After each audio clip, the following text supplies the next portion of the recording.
이 주일에 허락하신 하나님의 말씀 함께 보겠습니다.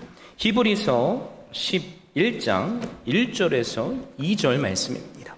믿음은 바라는 것들의 실상이요 보이지 않는 것들의 증거니 선진들이 이로써 증거를 얻었느니라. 아멘.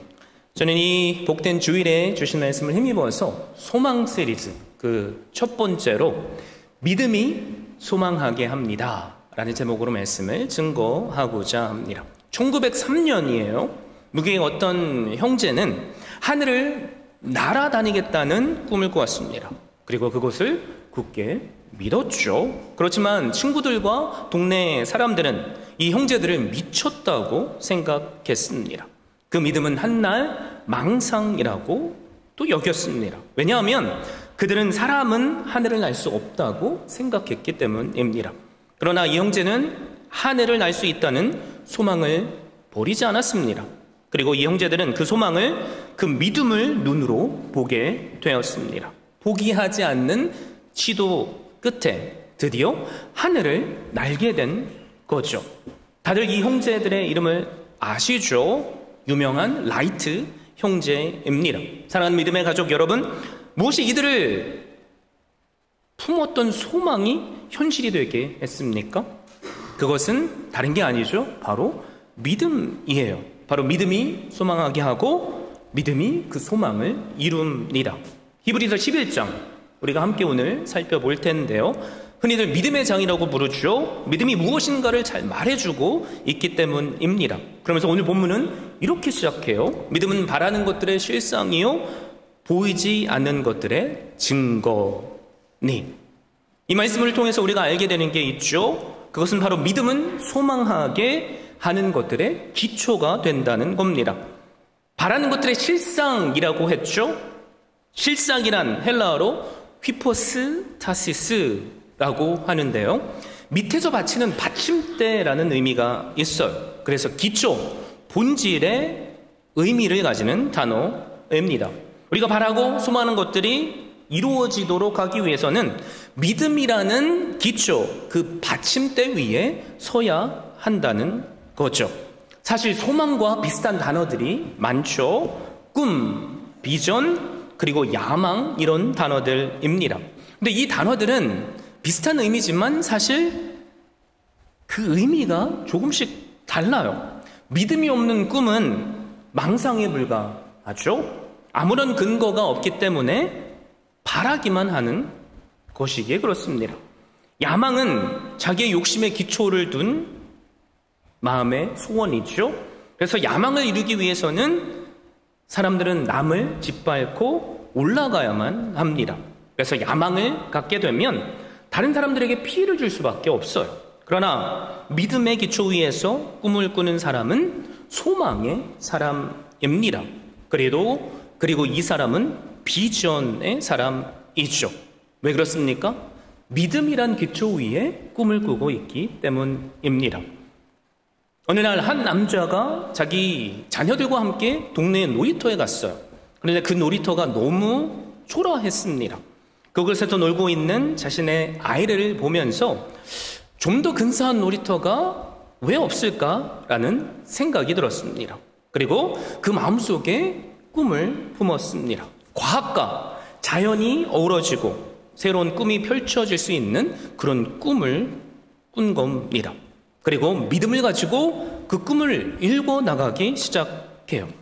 그리고 한참의 시간이 흐른 이후에 로스앤젤레스 교회에 한 공원이 만들어졌습니다. 우리가 잘 알고 있는 디즈니랜드예요. 그리고 이 꿈을 꾸었던 이 사람은 더 큰 꿈을 꿔요. 온 세계 어린이들이 함께 어울릴 수 있는 공원을 만들자는 꿈이었습니다. 그리고 디즈니 월드를 구상해요. 그 프로젝트는 계획한 대로 실천에 옮겨졌고요. 미국의 올란도라는 곳에 디즈니 월드가 건설되기 시작합니다. 그런데 안타깝게도 이 꿈을 꾸었던 월트 디즈니는 디즈니 월드가 완성되기 전에 그만 죽고 말아요. 드디어 디즈니 월드가 완공이 됐습니다. 각계의 인사들이 와서 축하 행사를 가졌어요. 한 인사가 나와서 이런 말을 합니다. 월트 디즈니의 죽음을 안타까워하면서 이 아름다운 공원을 보지 못하고 세상을 떠난 것에 대해서 유감을 표시합니다. 그리고 잠시 후에 월트 디즈니의 아내죠, 미망인인 디즈니 여사가 단위에 올라요. 그리고 회중들을 향해서 이렇게 말합니다. 죄송하지만 저는 아까 하신 분의 말씀을 정정해야 하겠습니다. 제 남편은 이미 디즈니 월드를 보았습니다. 그분의 마음속에는 언제나 디즈니 월드가 있었고 그 디즈니 월드를 보며 살았기 때문입니다. 이게 소망을 가진 사람이 하는 일이죠. 그냥 보는 망상이 아니에요. 자기 욕심에 기초를 둔 야망이 아닙니다. 믿음으로 바라보는 것입니다. 그래서 오늘 말씀은 믿음은 바라는 것들의 실상이요 보이지 않는 것들의 증거라고 말씀하는 겁니다. 여러분, 우리도 때때로 상상을 하잖아요. 혹시 내가 억만장자가 되면 얼마나 좋을까? 로또 1등에 당첨되면 얼마나 좋을까? 그리고 거대한 기업체의 CEO가 되면 얼마나 멋진 삶을 살까? 여러분, 그런데 이런 상상들은 사실 현실성이 부족한 뜬구름과 같은 망상들입니다. 그렇죠? 그러면 우리는 무엇을 믿고 바라봐야 되죠? 믿음이 실제로 살아서 역사하기 위해서는 우리가 바라봐야 할 믿음의 대상이 필요해요. 그래서 히브리서 기자, 동일한 히브리서 12장 2절 말씀을 보면 이렇게 말씀하는 거죠. 믿음의 주요 온전케 하시는 이인 예수를 바라보자.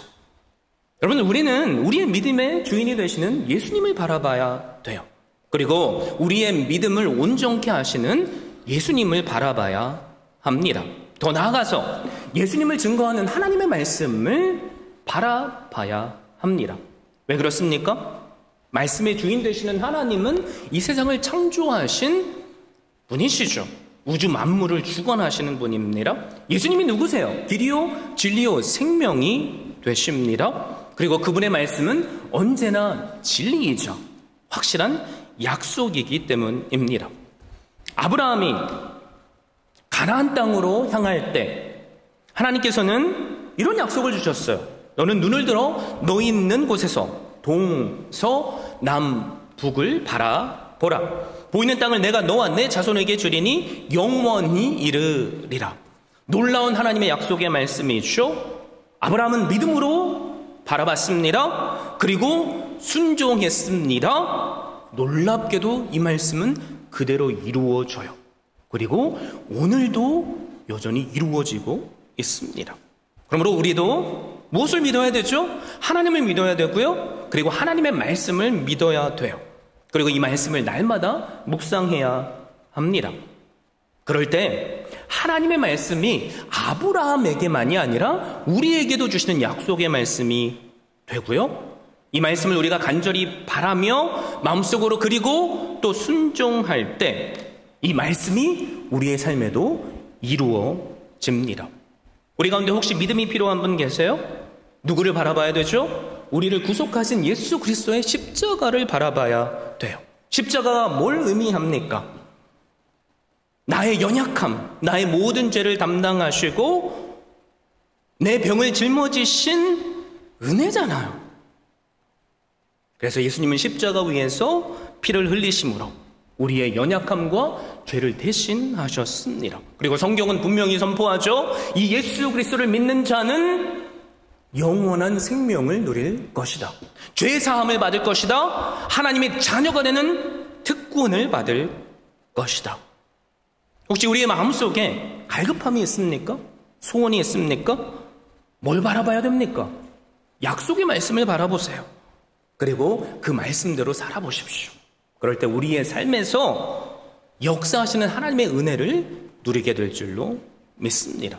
여러분, 그런데 사람들은 때때로 물질을 믿어요. 또 사람을 믿죠. 안정적인 나의 사업체나 직업을 믿습니다. 그리고 주변의 환경을 믿어요. 그런데 그 모든 것들은 영원한 것이 아니에요. 곧 변할 겁니다. 우리는 사업에서 실패할 수 있어요.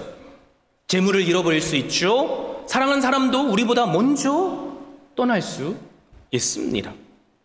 그러게 우리는 변치 않는 하나님을 믿어야 합니다. 히브리서 11장 여러 믿음의 조상들이 나와요. 그들에겐 이 하나님을 믿는 믿음이 있었습니다. 주변의 환경이나 사람들을 그들은 의지하지 않았고 오직 하나님만을 믿었습니다. 그래서 그들의 인생은 히브리서 11장이 증거하는 것처럼 성공적인 인생을 살았습니다. 하나님만을 믿으니까, 하나님만을 바라보니까 하나님께서 나를 향한 계획을 깨닫게 되고 또 깨달음 가운데 순종하니까 하나님께서 그들에게 축복해 주신 겁니다. 여러분, 이게 믿음이 하는 일이에요.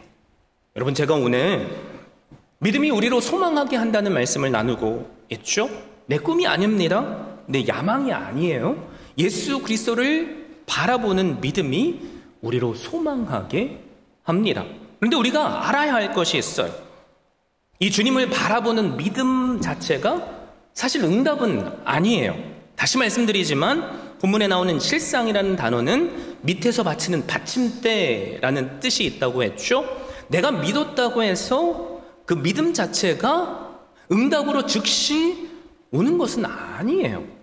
믿음은 하나님의 응답을 올려놓는 받침대입니다.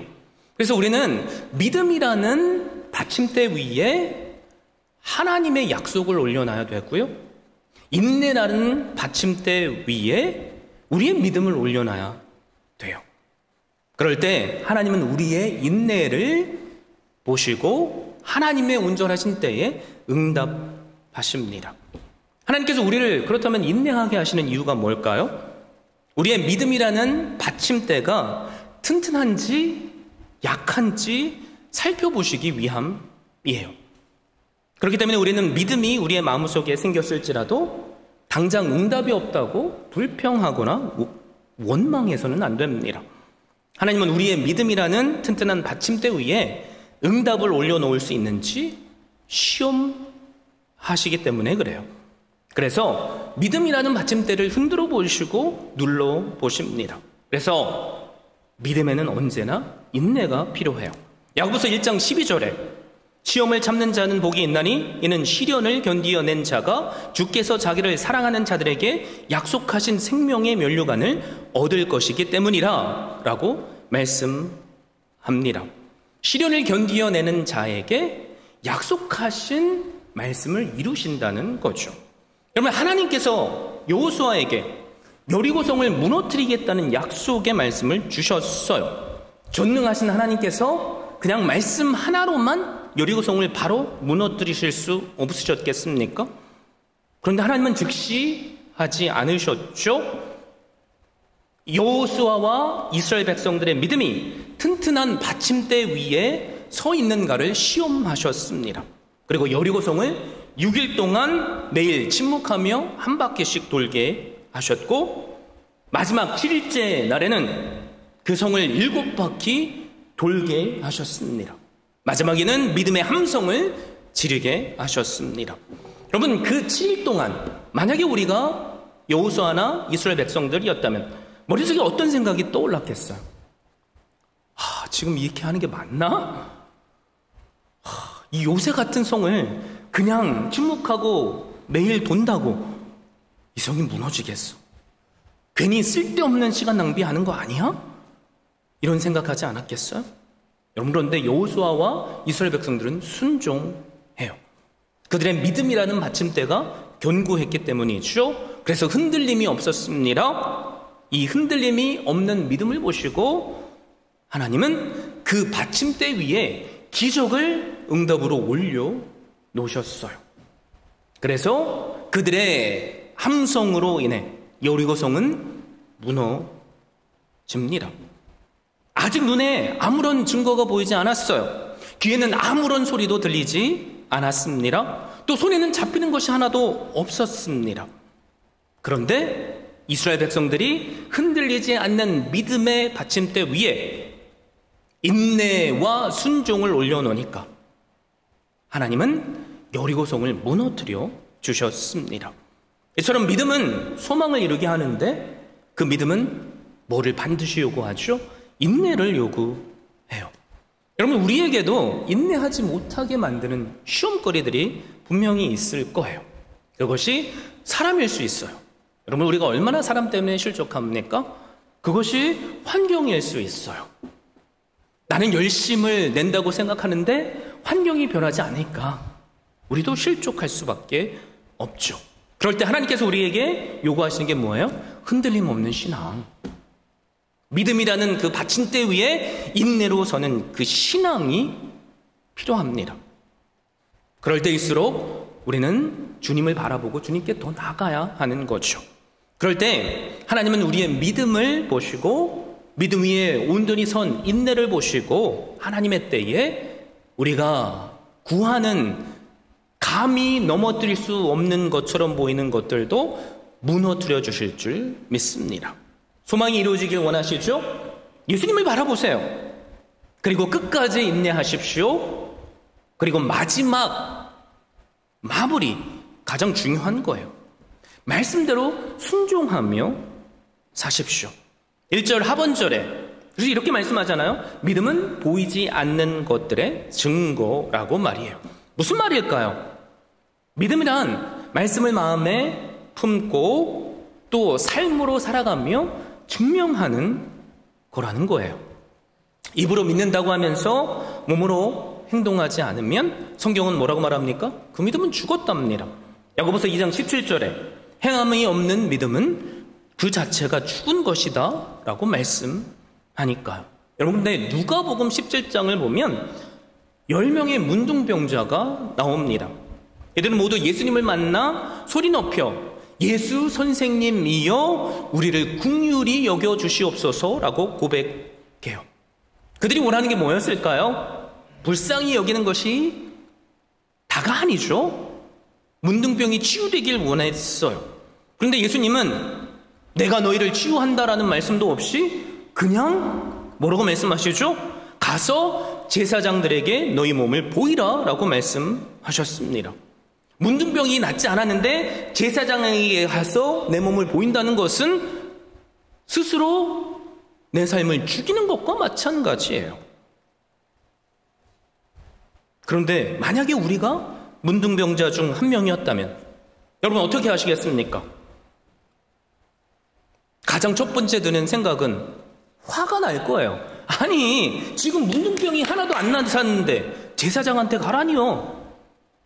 저 사람이 말도 안 되는 소리를 하네? 라고 화를 냈을 겁니다. 여러분, 그런데 성경은 뭘 증거하죠? 이들은 다 그 말씀을 믿고 행동으로 옮겼답니다. 그러자 놀랍게 성경은 증거하죠. 누가복음 17장 14절 저희가 가다가 깨끗함을 받은지라. 놀랍죠. 문둥병이 아직 몸에 그대로 있는데 말씀을 믿고 순종하며 나가다 보니까 가는 길에 병 고침을 받은 거예요. 병이 다 나은 다음에 제사장에게 간 것이 아니라는 거죠. 여러분, 이처럼 살아서 역사하는 믿음은 예수 그리스도를 바라봄으로 또 그 주신 말씀을 믿음으로 인내함으로 더 나아가 순종함으로 받는 믿음이에요. 우리의 순종이 바로 그 기적을 만들어내기 때문입니다. 기적을 구하지만 기적의 은혜를 받는 사람은 소수예요. 저에게 이 시간 소망이 있다면 우리 모두가 그 기적을 경험하는 주인공이 되기를 바랍니다. 예수 그리스도를 바라보시면 되고요. 믿음을 가지고 응답하실 때까지 인내하며 그 길을 걸어가면 됩니다. 순종의 걸음으로 말이죠. 여러분, 근데 주의할 게 있어요. 여러분, 우리는 내 생각대로 내 느낌대로 주시옵소서 믿습니다라고 말하면 안 돼요. 그래서 야고보서 4장 3절에 뭐라고 말하죠?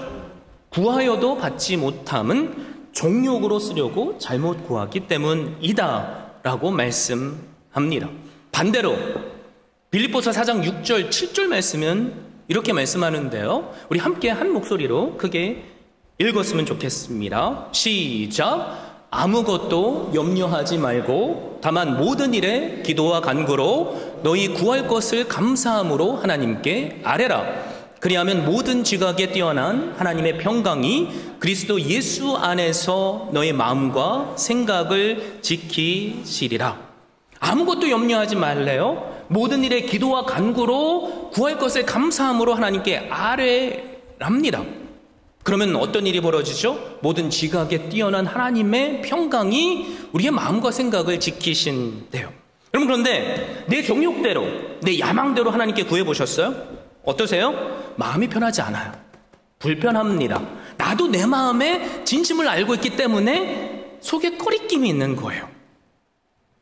그래서 하나님께서 기뻐하시는 기도인가를 분별하시길 원하신다면 그 기도하는 가운데 하나님께서 나에게 평강을 주시는가를 체크하면 돼요. 마음에 불안이 있고 확신이 서지 않는다면 이것은 그게 옳아 보여도 내 정욕과 야망이기 쉽습니다. 이런 것들을 내려놔야 되죠. 이런 것들로 기도해봤자 하나님은 듣지 않으시니까요. 믿음이 무엇입니까? 소망하는 것을 주님 안에서 바라는 거죠. 예수님을 바라봄으로, 그리고 약속의 말씀을 붙잡고 인내함으로, 그 말씀대로 삶으로 말이죠. 이처럼 믿음은 보이지 않는 것들의 증거예요.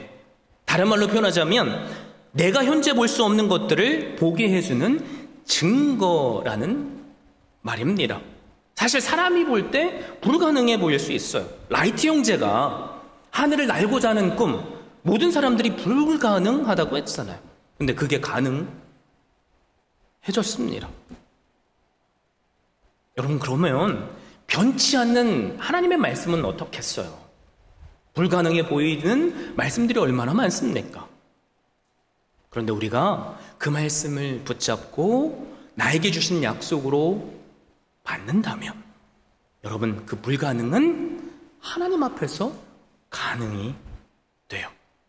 요셉이 노예로 팔려갔을 때 희망이 없었죠. 그러나 믿음의 눈으로 자신이 다른 모든 사람들에게 저를 받게 될 위치에 설 것을 바라봤습니다. 그리고 그 바라봄은 소망으로서 현실이 됐습니다. 아브라함도 보세요. 100세가 되도록 자식이 없었어요.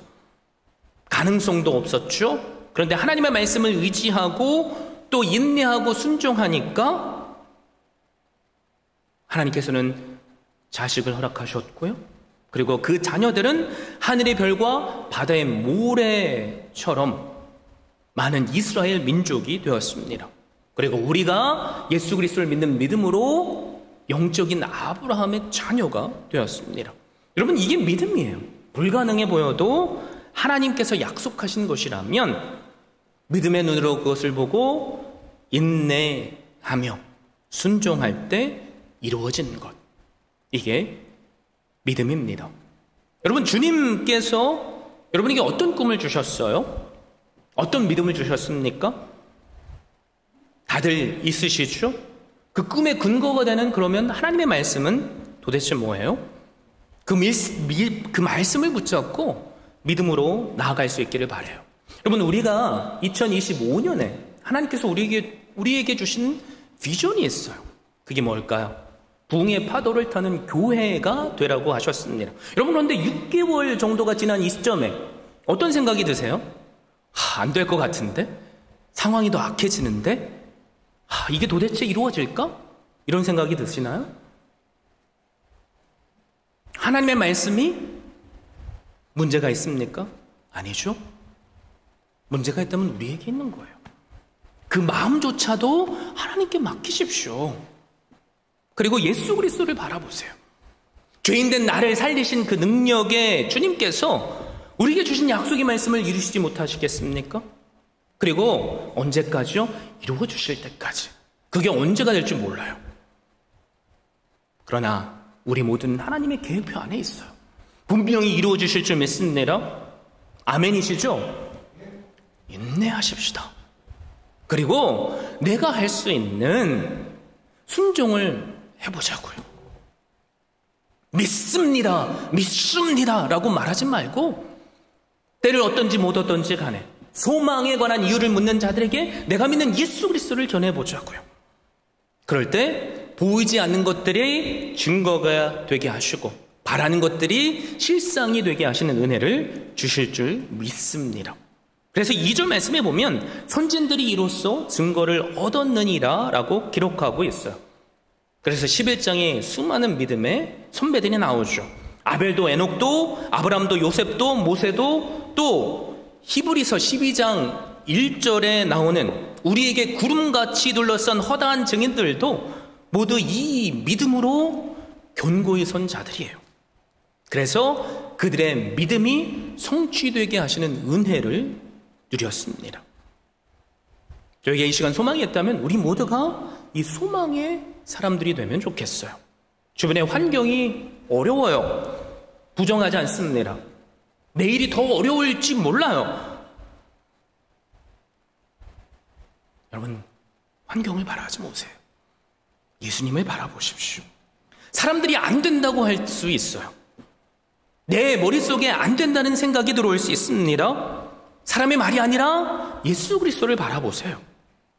그리고 우리에게 주신 그 약속의 말씀을 붙잡고 인내하십시오. 그리고 이루어질 때까지 순종해 보십시오.